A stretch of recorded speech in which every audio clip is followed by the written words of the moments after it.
नमस्कार, मी संदीप करमरकर. आत्ताच मध्यंतरी ऑपरेशन सिंदूर भारताकडून पाकिस्तानवरती झालं. त्याच्यामध्ये भारताला म्हणावंसारखं यश आलं नाही, की भरघोस यश असं आलं नाही की या लोकांनी आपल्या अतिरेक्यांनी आपल्या लोकांना मारलं आणि आपण त्यांना धडा शिकवण्याच्या पद्धतीने आपण जे गेलो पुढे. याच्या आधी पण बरेच वेळा असं झालं की भारताने सांगितलं की पुढच्या वेळेस झालं तर आम्ही बघून घेऊ, परंतु ह्यावेळेस ऑपरेशन सिंदूर चांगली गोष्ट आहे की त्याच्यामध्ये आपल्या सरकारचा ॲटिट्यूड चांगला होता की काहीतरी केलं यावेळी त्यांनी, की कमीत कमी आता लोकांना आशा निर्माण झाल्या की भारत पुढच्या काळामध्ये तरी काहीतरी करेल निश्चित, आणि तो इतर देशांना समांतर होईल. जे मोठे मोठे देश आहेत, अमेरिका, चीन, रशिया. परंतु जेव्हा त्यांनी चीननी जाणून बुजून करोना आणला होता, एवढं लक्षात घ्या, आणि आपल्या लोकांनी तो करोना म्हणून 2-3 वर्ष घरी बसले. काही त्याच्यामध्ये मला असं वाटतं तथ्य नव्हतं. हा माझा पर्सनल विचार आहे, त्याच्यामध्ये मला काही टिप्पणी जास्त करायची नाही. परंतु चायनाने अशी आयडिया केली की आतमध्ये स्वतःची चांगले जबरदस्त प्रगती करून ठेवली, आणि दुसऱ्या देशांनी सुद्धा, जसं अमेरिका आहे, करोना दाखवून आपल्या भारतासारख्या भोळ्या देशाला लुबाडलं. कारण का, ॲक्च्युली डॉलरचा भाव त्यांचा घसरत नाही. वाईट परिस्थिती असून सुद्धा डॉलर मजबूत राहतो.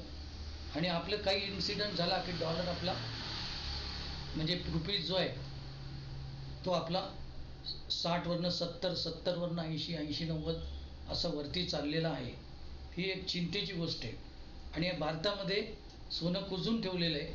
आणि ही लोक जसं, त्यामुळे काय होते की आपल्या व्यापारावर परिणाम होतो, मंदी होते, आणि इकडे सोनं वाढतं, आणि आपल्या लोकांची टेंडन्सी सोनं साठवून ठेवण्याची.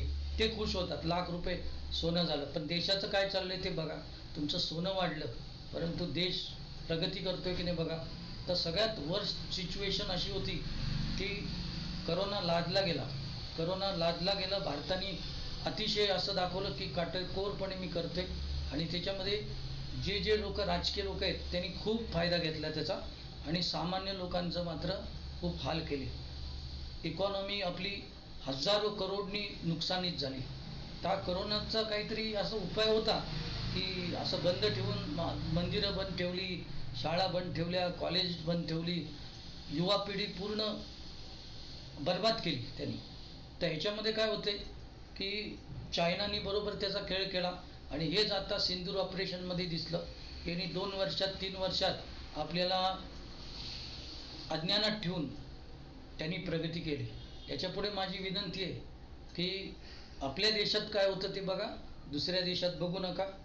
त्यांच्या देशात लोक 50,000 मरत असतील तर जरुरी नाही की तुम्ही प्रत्येक गोष्ट त्यांची पाळलीच पाहिजे, असं काही नाही आहे. तर आता याच्या पुढे बंद प्रकार असा नको. दुकानं पण बंद ठेवू नका.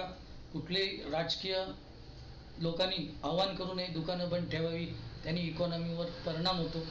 बँकेतल्या लोकांनी जास्त सुट्ट्या घेऊ नये. पोस्ट ऑफिसचं तर काय विचारू नका. मध्यंतरी मी पार्सल द्यायला गेलो होतो पोस्ट ऑफिसमध्ये, तर पोस्ट ऑफिसवाले म्हणले की उघडून दाखवा ते काय ते. असं प्रत्येकाला करतायत बघा. तुम्ही जर पोस्टामध्ये गेला तर तुम्हाला सांगतात उघडून दाखवा.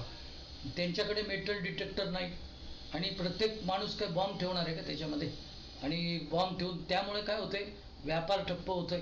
आणि अशा प्रकारचं काहीतरी हे बॉम्ब आहे, अमुक आहे, तमुक आहे, आणि जे होतं तिकडे होतंच बॉर्डरला. अशा पद्धतीने सामान्य लोक, जो आम्ही व्यापारी होता, पब्लिशर, त्यालाही हानी होते. त्याच्यानंतर जे कुरिअरचा बिझनेस करतायत, जे स्वस्तात पोस्टाने पाठवत आहेत, त्यांना उघडून बघायला दाखवतात आणि काम चुकारपणा करतात.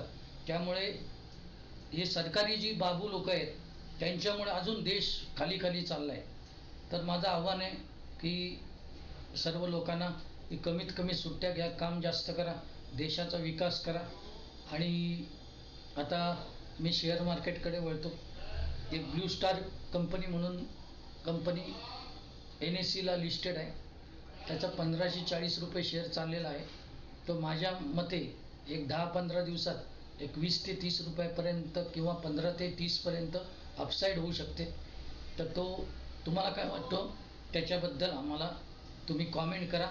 आपण माझा व्हिडिओ बघता त्याबद्दल धन्यवाद, आभारी आहे. परत भेटू.